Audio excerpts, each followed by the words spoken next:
श्री कृष्ण जन्माष्टमी के दिन गौ माता को खिला दे, ये एक चीज दरिद्रता समाप्त हो जाएगी। नमस्कार दोस्तों, आप सभी को स्वागत है।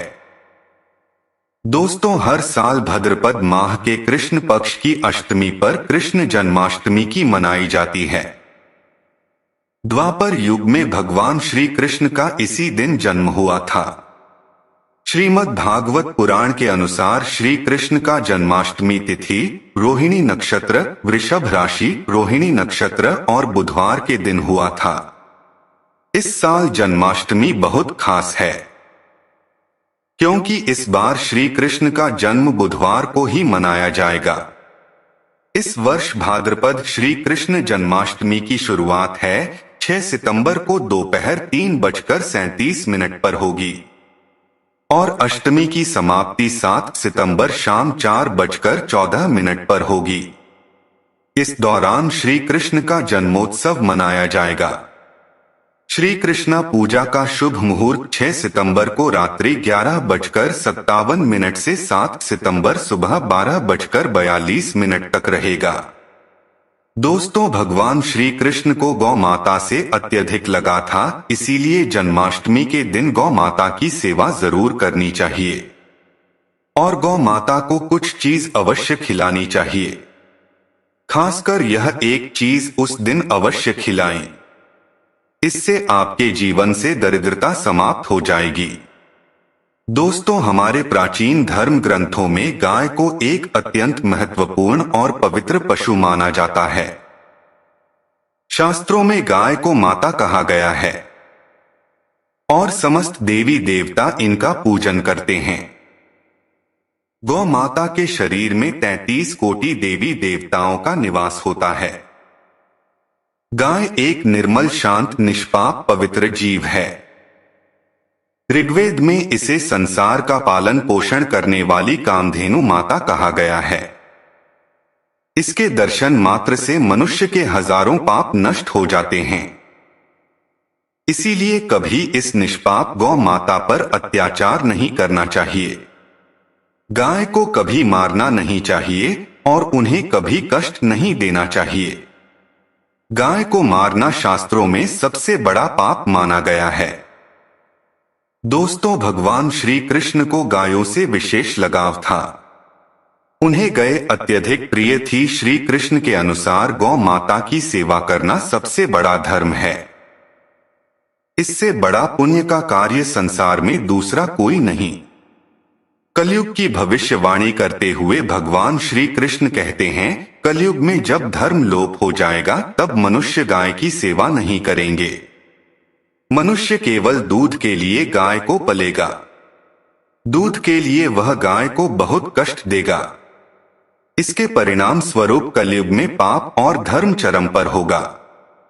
कलयुग का अंत का लक्षण बताते हुए श्री कृष्ण कहते हैं, जब संसार से गायें समाप्त हो जाएगी तब कलयुग का अंत होगा। जो मनुष्य कलयुग में भी गाय को निस्वार्थ भाव से सेवा करेगा वह सुख समृद्धि प्राप्त करेगा। जो स्त्री रसोई में बनी पहली रोटी गौ माता को खिलाएगी वह सदा सुहागन और सौभाग्यशाली रहेगी। जो लोग गाय से प्राप्त है अपने घर में पंच द्रव्य को रखेगा उसके घर में कभी दुख दरिद्रता नहीं आएगी। दोस्तों, हमारे धर्म के सभी शास्त्रों में है गाय की सेवा को सर्वश्रेष्ठ माना गया है। जो व्यक्ति प्रतिदिन किसी न किसी तरह से गौ माता की सेवा करता है वह सबसे अधिक पुण्यवान बन जाता है। गांव में तो मनुष्य को गाय का सेवा करने का अवसर प्राप्त होता है, लेकिन शहरों में गाय के दर्शन आसानी से नहीं हो पाते हैं। इसीलिए मनुष्य को गौशाला में जाकर गाय की सेवा करनी चाहिए अथवा गौशाला के लिए दान धर्म करना चाहिए। इसके अलावा आप अपने घर में ही गौ माता की मूर्ति रहकर उसकी पूजा जरूर करें। इसे भी माता कामधेनु का आशीर्वाद प्राप्त होता है। शास्त्रों में गौ माता को मां लक्ष्मी का रूप माना गया है। इसीलिए उनकी पूजा करने से दरिद्रता दूर होती है। प्राचीन काल से ही गौ माता किस वार्ड संरक्षण करने की परंपरा चली आ रही है। कई ऋषि मुनि अपनी कुटिया में गायों का पालन करते थे तथा राजा महाराजा गाय का दान करते थे। गायों के दान को सबसे बड़ा दान कहा गया है। गाय को दान करने से सभी जन्मों का पाप नष्ट हो जाते हैं और मनुष्य को मोक्ष की प्राप्ति होती है। आज हमको माता के संबंध में बहुत ही महत्वपूर्ण बातें बताने जा रहे हैं। गाय की पूजा कैसे करनी चाहिए तथा गाय को कौन से चीजें खिलाने से कौन सा फल मिलता है तथा गाय को किस अंग को स्पर्श करने से दरिद्रता दूर होती है। इन सब के बारे में हमारे शास्त्रों में बहुत ही महत्वपूर्ण ज्ञान दिया गया है। हमारी अत्यंत पूजनीय गौ माता के बारे में आप सभी को इन सब बातों के बारे में जान लेना चाहिए। इससे आपके जीवन के सभी प्रकार के कष्ट दूर होंगे। दोस्तों, कई बार महिलाएं जाने अनजाने में गौ माता को कुछ चीज खिला देती है जिसे मां लक्ष्मी क्रोधित हो जाती है। शास्त्रों में कहा गया है कि यह चीज गाय को कभी नहीं खिलानी चाहिए। इससे मनुष्य के जीवन में दुर्भाग्य आता है और उसे किसी भी कार्य में सफलता नहीं मिलती है। तो चलिए जान लेते हैं गौ माता के विषय में महत्वपूर्ण नियम। सबसे पहली बात है, दोस्तों, गौ माता की दर्शन करना बहुत शुभ होता है। शास्त्र कहते हैं रोज सुबह गौ माता के दर्शन होने से पुण्य की प्राप्ति होती है और सुबह गोबर के दर्शन होने से लक्ष्मी की प्राप्ति होती है। अगर किसी महत्वपूर्ण कार्य के लिए जा रहे हैं और अचानक ही गौ माता आपके रास्ते में आ जाती है तो वह कार्य निश्चित ही सफल हो जाता है। किसी भी यात्रा पर निकलते समय अगर गौ माता के दर्शन हो जाएं, तो वह यात्रा सुखपूर्वक पूर्ण हो जाती है, इसमें संशय नहीं है। ज्योतिष शास्त्र के अनुसार कुंडली में यदि पितृ दोष होता है तो अन्य उपायों के साथ साथ गौ माता को रोटी और घास खिलाने से लाभ होता है और पितृ दोष से मुक्ति मिलती है। इसी तरह कुंडली में शनि की 7.5 या महादशा है तो हर अमावस्या को काले रंग की गाय को रोटी और घास खिलाएं और उसकी पूजा करें, इससे शनि दोष कम होता है।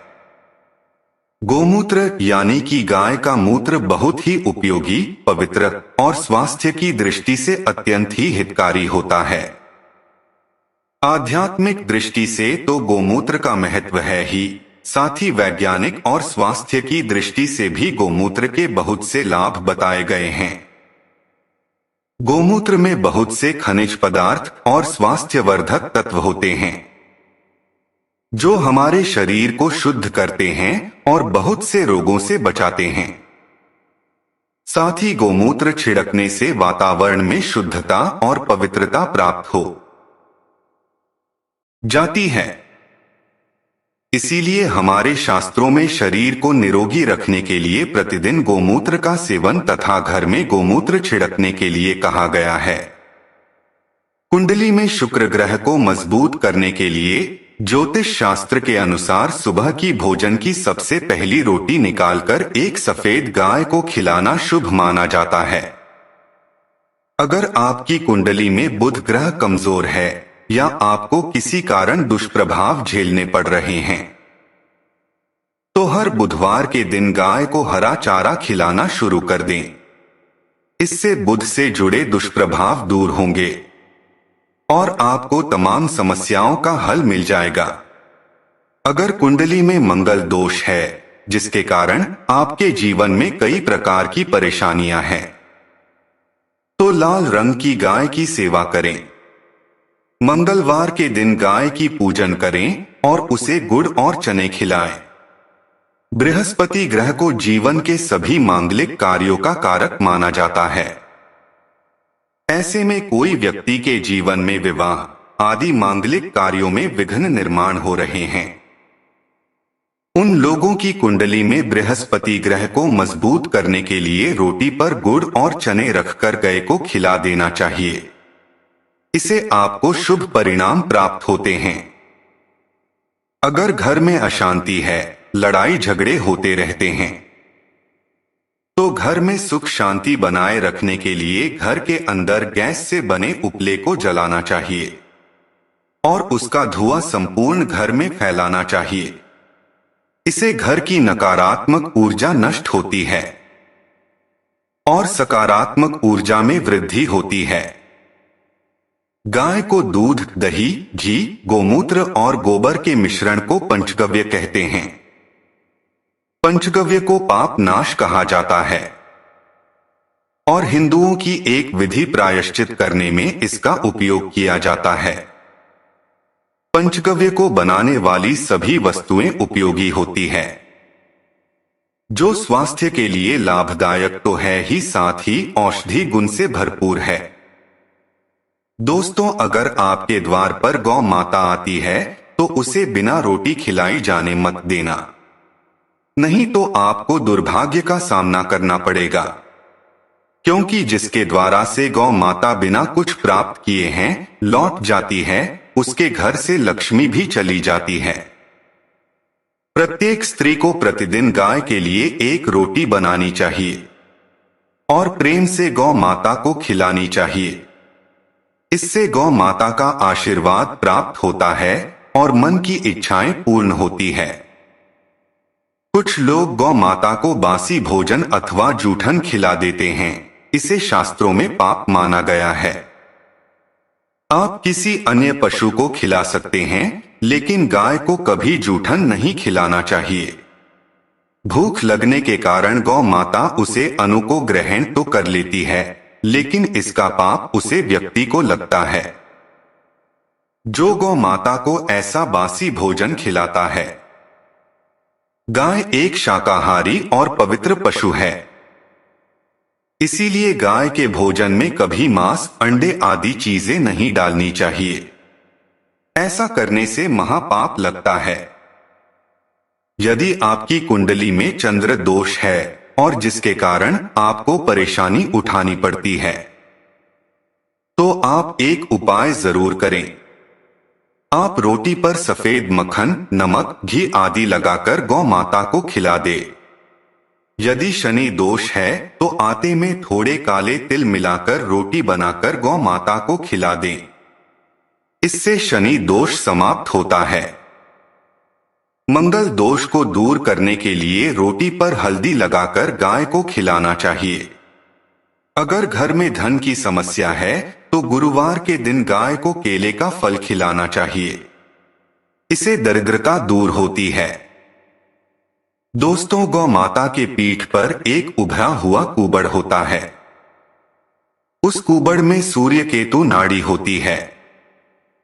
जब भी आपके द्वार पर गौ माता पधारे, आप इस ऊपर को एक बार जरूर स्पर्श करें। इससे आपके जीवन का सभी दुखों का अंत होगा और धनी संपत्ति की प्राप्ति होगी। शास्त्रों में कहा गया है, जो मनुष्य तन मन धन से गौ माता की सेवा करता है, वह मृत्यु के बाद है बैतरणी नदी को गौ माता की पूंछ पड़कर पर कर लेता है। उस व्यक्ति के अकाल मृत्यु नहीं होती है और उसे मोक्ष की प्राप्ति होती है। जिस व्यक्ति के हाथ के भाग्य रेखा सोई हुई है, वह व्यक्ति अपने हथेली पर गुड़ रहकर गौ माता जीभ से चटता है तो उसकी सोई भाग रेखा खुल जाती है और उसका दुर्भाग्य सौभाग्य में परिवर्तित हो जाता है। तो दोस्तों, इस प्रकार से आप सभी को माता की सेवा जरूर करें। उम्मीद है यह जानकारी आपको अच्छी लगी होगी। वीडियो को लाइक जरूर करें और कमेंट में जय गौ माता, जय श्री कृष्णा जरूर लिखें।